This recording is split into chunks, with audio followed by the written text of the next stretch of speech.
Media మిత్రులందరికీ నమస్కారములు. నా పేరు గోప్తరాజు రవీంద్రరాజు. ఆంధ్రప్రదేశ్ రాష్ట్ర గ్రామ రెవెన్యూ అధికార సంఘం రాష్ట్ర అధ్యక్షుడిగా ఉన్నాను.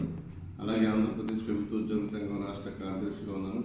ప్రస్తుతం రాష్ట్రంలో మా గ్రామ రెవెన్యూ అధికారికి సంబంధించి గ్రామ సచివాలయ వ్యవస్థలో రేషనలైజేషన్ పేరుతో ప్రభుత్వం తీసుకున్న నిర్ణయం వల్ల మా విఆర్ఓలకి తీవ్ర నష్టం జరుగుతుంది. ఎందుకంటే గతంలో ఒక సచివాలయానికి విఆర్ఓ పనిచేస్తూ ఉంటేనే అనేక పని ఒత్తిడితో ఇబ్బంది పడుతూ ఉంటే ఇప్పుడు మళ్ళీ 2 సచివాలయాలు కలిపి ఒక క్లస్టర్ చేసి ఒక మండలంలో 20 మంది పనిచేస్తూ ఉంటే 10 మందినే చూపించడంతో ఈ రాష్ట్రంలో గ్రామ రెవెన్యూ అధికారులందరూ కూడా సుమారు 7,500 మంది 15,000 మంది పనిచేస్తూ ఉంటే 7,500 మంది తగ్గిపోవడంతో చాలా ఇబ్బందికర పరిస్థితి.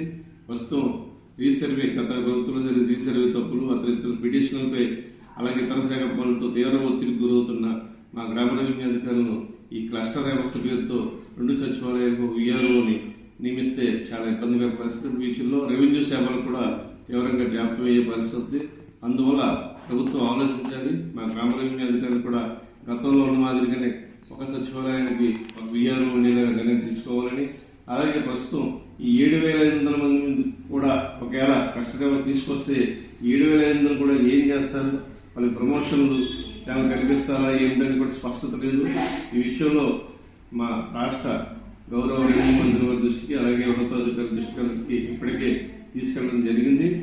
వెంటనే గౌరవ ముఖ్యమంత్రి వర్యులు ఈ రాష్ట్ర సచివాలయ రేషన్ వ్యవస్థలో విఆర్ఓ జరుగుతున్న నష్టాన్ని పరిశీలించి ఈ రాష్ట్రంలో రెవెన్యూ వ్యవస్థలో గ్రామస్థాయిలో కీలకంగా పనిచేస్తున్న విఆర్ఓ అలాగే భవిష్యత్తులో విఆర్ఏకి ప్రమోషన్ రాకుండా నష్టపోయే పరిస్థితి ఉంది.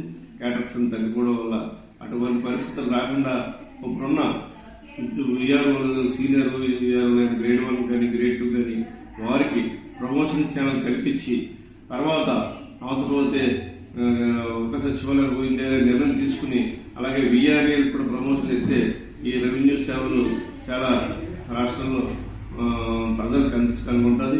అందువల్ల ఈ విషయంలో గౌరవ ముఖ్యమంత్రి గారు వెంటనే నిర్ణయం తీసుకోవాలని చెప్పి ఈ సభకు తెలియజేస్తున్నారు.